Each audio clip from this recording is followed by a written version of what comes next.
Hello दोस्तों, welcome back to our channel. My name is Sonam Chauhan. तो आज की हमारे क्लास का टॉपिक है अंतर्राष्ट्रीय राजनीति सिद्धांत एवं उपागम, यानी कि इंटरनेशनल पॉलिटिक्स की आज हम थ्योरीज की बात करेंगे एंड अप्रोचेस की बात करेंगे।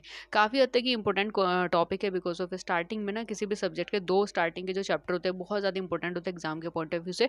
तो हमने वैसे भी इंटरनेशनल पॉलिटिक्स से काफ़ी कुछ टॉपिक्स कवर करा दिए, जैसे गेम थ्योरी को हम इंडिविजुअल पढ़ा चुके हैं, बट फिर भी आपके लेक्चर्स और चैप्टर वाइज जो भी टॉपिक आते रहेंगे हम आगे क्लास में डिस्कस कराते रहेंगे। तो चलिए अब स्टार्ट करते हैं। स्टार्ट करने से पहले वीडियो पसंद है वीडियो को लाइक कर देना, शेयर कर देना। अभी तक सब्सक्राइब नहीं किया तो आने वाली वीडियोस के नोटिफिकेशन के लिए सब्सक्राइब कर लेना, बेल आइकन को प्रेस कर लेना ताकि हर एक वीडियो का नोटिफिकेशन आप तक पहुंचता रहे।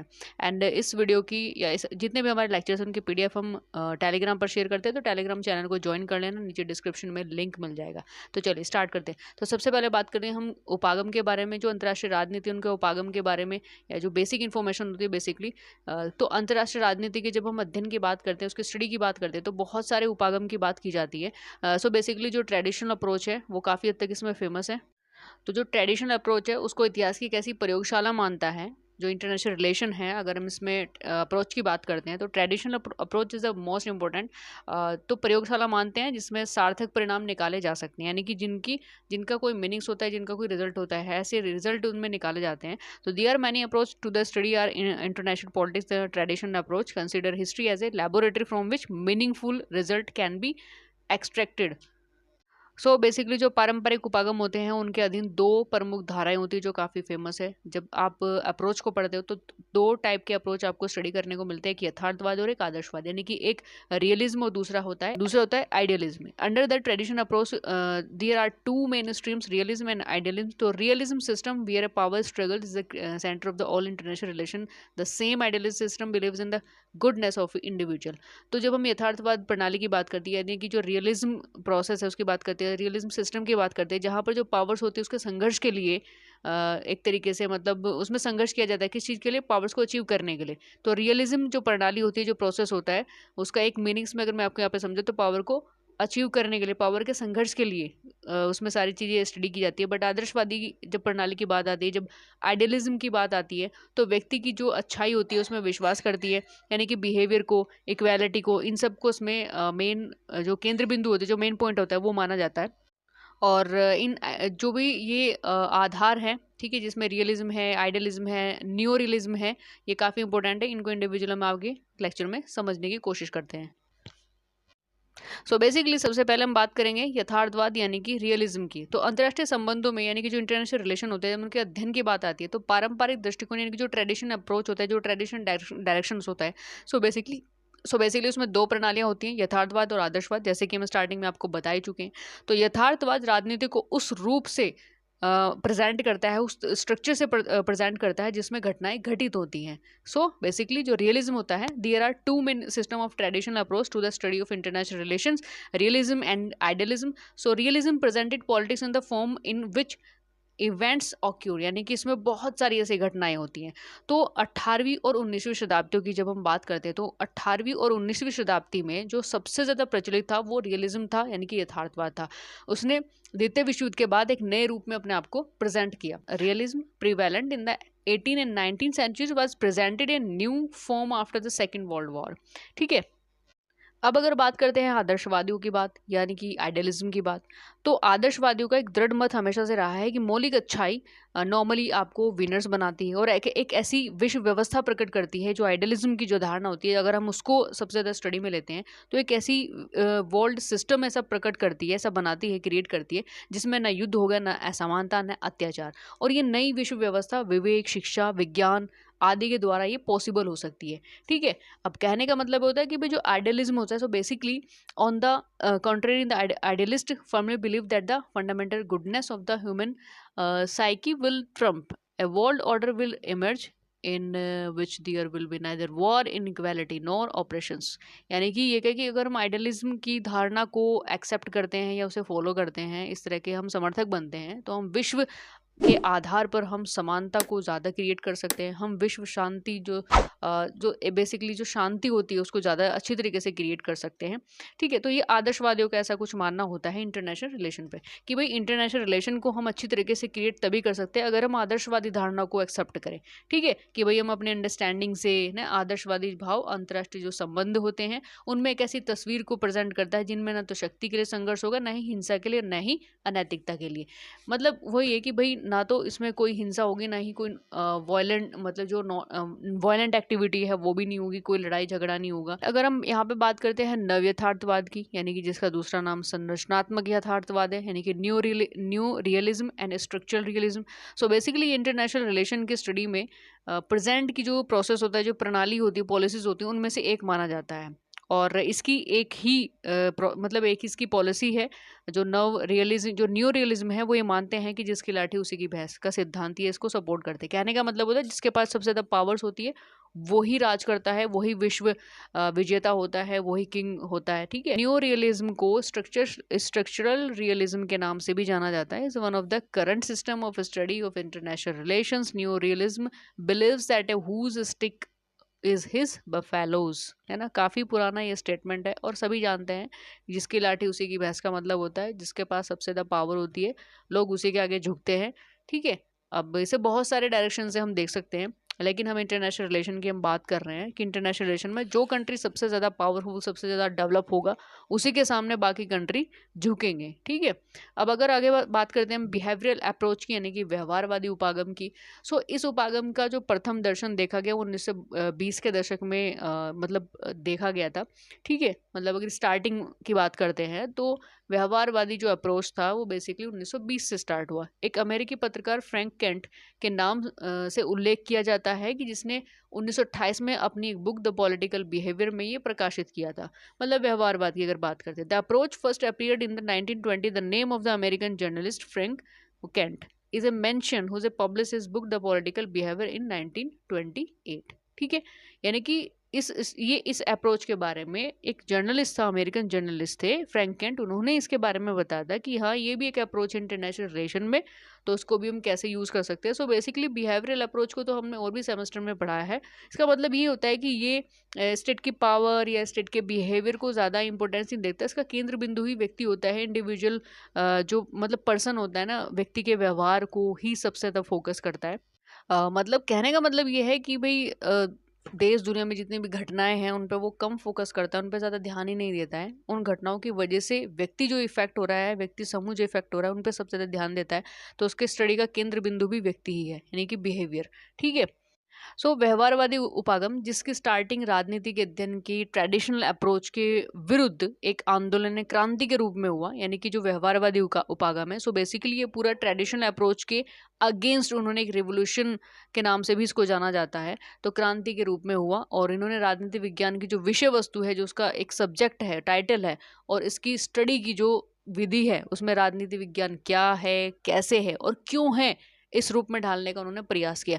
यानी कि उन्होंने फोकस इस चीज़ पे किया है कि भाई राजनीति विज्ञान एग्जैक्टली क्या है, क्यों है, ये क्यों एग्जिस्ट करता है, इस पर हमें फोकस करना चाहिए, ना कि इसमें क्या क्या घटनाएं हो रही हैं, ये किससे रिलेट करता है। ठीक है, कि भाई behavioural approach which started as a movement और revolutions against the traditional approach to the study of politics. It's tried to be mold the subject matter of political science and is a method of its study in the form of what and how is a political science। अब आगे हम बात करेंगे राष्ट्रीय राजनीति के सिद्धांत, यानी कि थ्योरीज ऑफ इंटरनेशनल पॉलिटिक्स। सो सबसे पहले हम बात करेंगे व्यवस्था सिद्धांत की, यानी कि सिस्टम थ्योरी की। अब इस सिस्टम थ्योरी क्या होती है, व्यवस्था सिद्धांत क्या होता है, कि व्यवस्था सिद्धांत जो होता है वो बहुत सारे जो एलिमेंट्स होते हैं उनका एक समूह होता है। अब व्यवस्था का मतलब आप समझ चुके हैं ना, सिस्टम क्रिएट करना, एक बैलेंस में चीज़ें क्रिएट करना, जिसमें सभी जो एलिमेंट्स होते हैं, जो तत्व होते हैं, वो एक दूसरे से संबंध रखते हैं।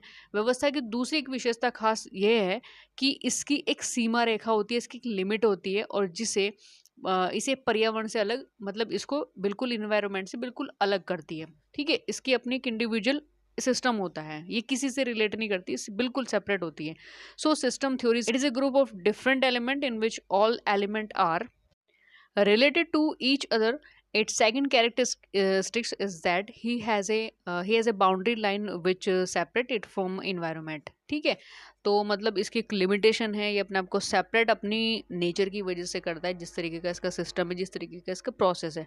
अब इसको 6 पैटर्न में डिवाइड किया जाता है। एक सबसे पहले शक्ति संतुलन व्यवस्था यानी कि बैलेंस ऑफ पावर थ्योरी। दूसरा है शिथिल द्विध्रुवीय व्यवस्था यानी कि loose bipolar system.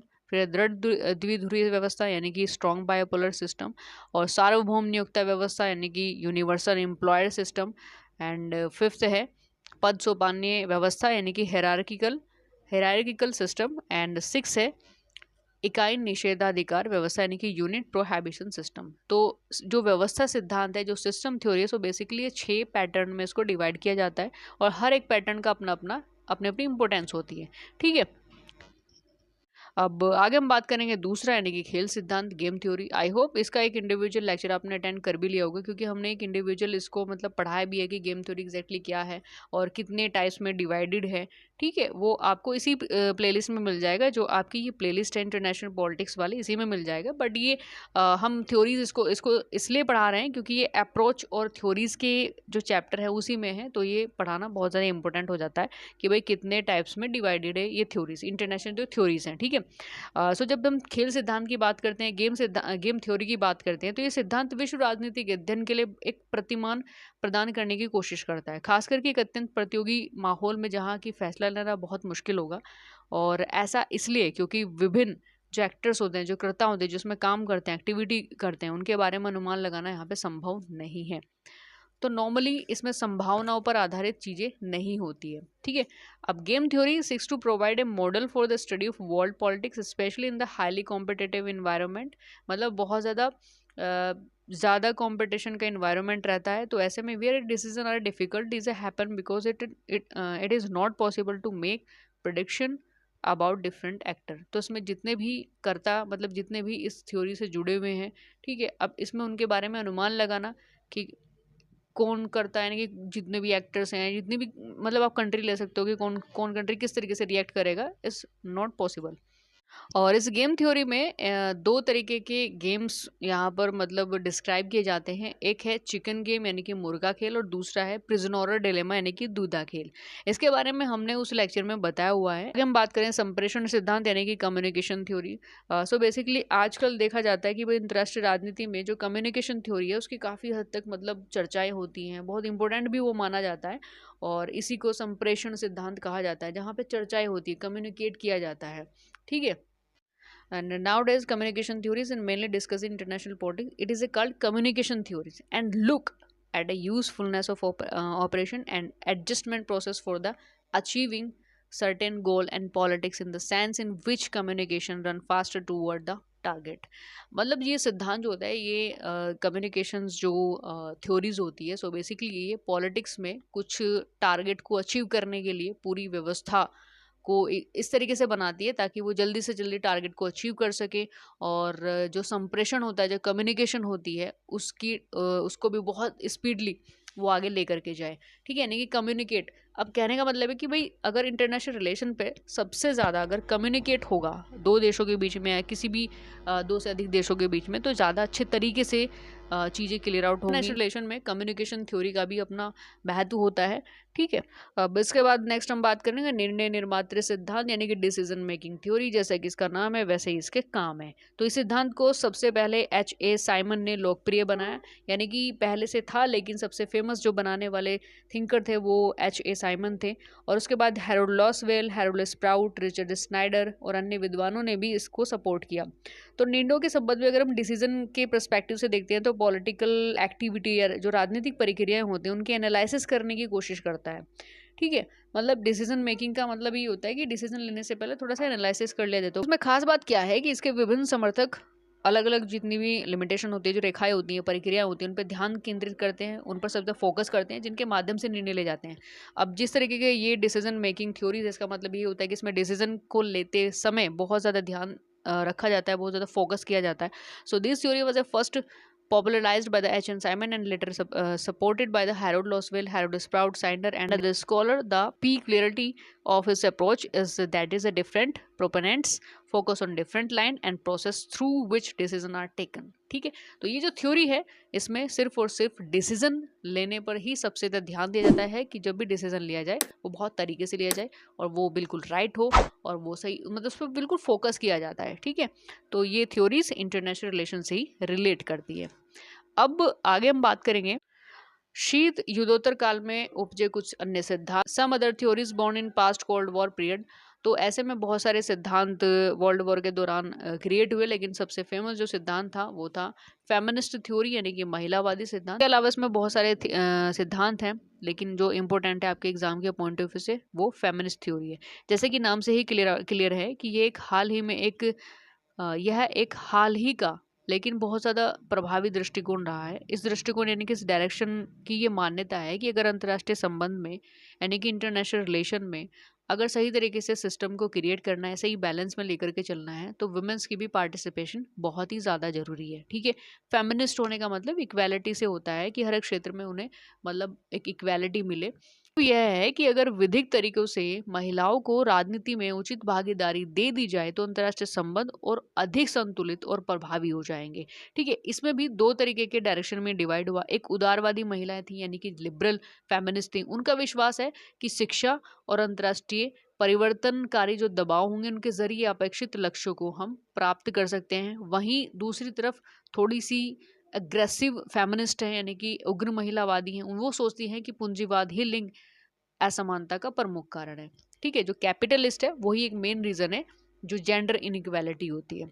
The views point believe that international relation are competition, power centering and exploitative, which is why politics is dominated by men, meaning that if a women are given proper participation in politics is various ways, their international relations will become more balanced, will become effective. Liberal feminists believe that a goal can be achieved through education, political mobilization and transformation pressures. On other hand, there are radical feminists who believes that a capitalism is the main causes of gender inequality।